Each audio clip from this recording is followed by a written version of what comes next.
achei difícil entender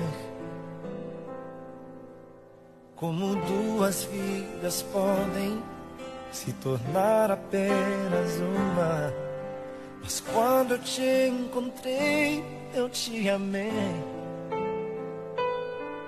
E um milagre aconteceu.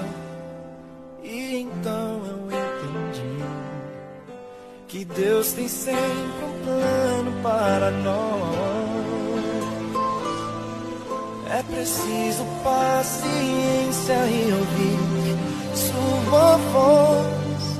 O que será que meu Deus pensava quando criou você?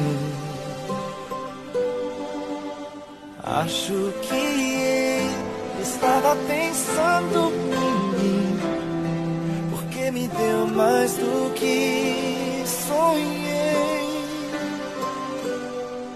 Deu muito mais do que eu podia imaginar.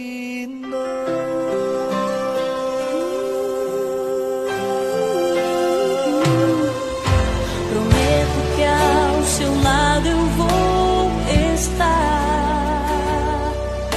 Nas horas mais difíceis eu contigo vou chorar.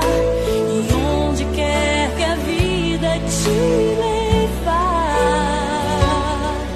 o meu coração vai junto, para sempre vou te amar. E Deus já tem um plano para nós. É preciso